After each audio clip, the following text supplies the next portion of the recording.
Share that to your wife. Join me in our countdown tonight. In 3, 2, and 1, Chris. Let's go. Thank you, baby. Yes, I do. Very good. How sweet it is. Okay, lovely. Your turn. Lahat ng natitira kay Chris. In 3, 2, 1, go, lovely. Okay, now can we ask for a kiss? Ready? 1, 2, 3, kiss, couple.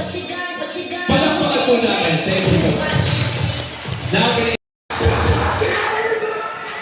Ayun, hi everyone. So, first, congratulations muna kay Gabriel, kay Chris. Hindi ko nakakabaan, pero lagi kong, kanina wala talaga akong niready yung speech day. Pero alam mo, yung isa lang pumasok sa isip ko. Lagi kong sinasabi sa iyo, deserve mo lahat ng puting bagay sa mundo. Lagi, ulit-ulit ko yun, hindi ako mapagod. Kasi nakikita ko paano ka nag-care sa family mo, paano mo kinakwento si Chris sa akin. Kaya thank you, Chris, kasi you're taking love so well. Tsaka, pagbawi ko lang, kasi sabi ng mga kuya niyo, tapos daw kayo. Thank you for welcoming me sa bahay niyo. Sobrang love niyo isa't isa. Ang linis po ng bahay nila sa 13. So, I'm so happy for you. Sobra.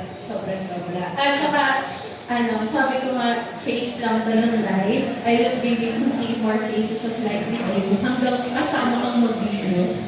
Magtahi ka. Thank you so much. Salamat po for your message na. Hi.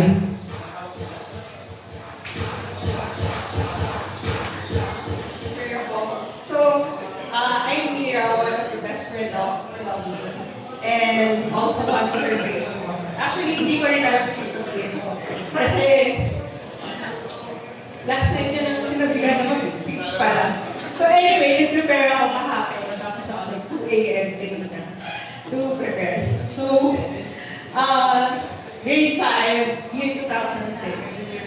Almost 20 years ago. That's when we became the best of best friends. Sana naalala mo yung best. So one more memory ko with her was when I had my first heartbreak.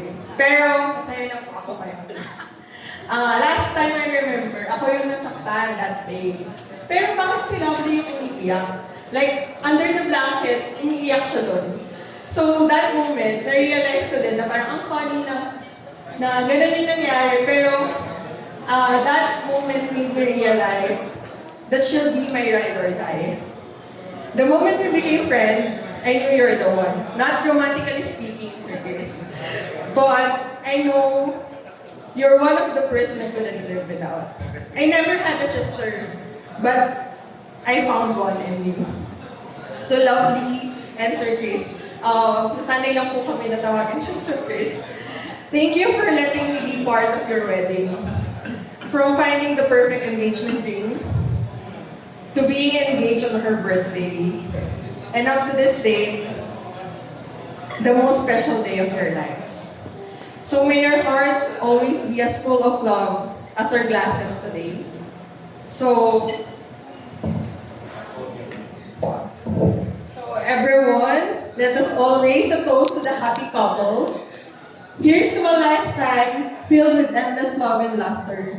Congratulations to our newlyweds. Cheers! Cheers! Congratulations to the couple. And thank you, the Mira and Cyril. Salamat sa inyong heartfelt messages. And congratulations! 9, 8, 7, 6, 5, 4, 3, 2, 2. Wait lang, natawag yung client ko. Sagutin ko muna. 2 and 1! Palakpakan po natin! Yes! Now, before we sit down, let us all say mabuhay ang bagong kasal!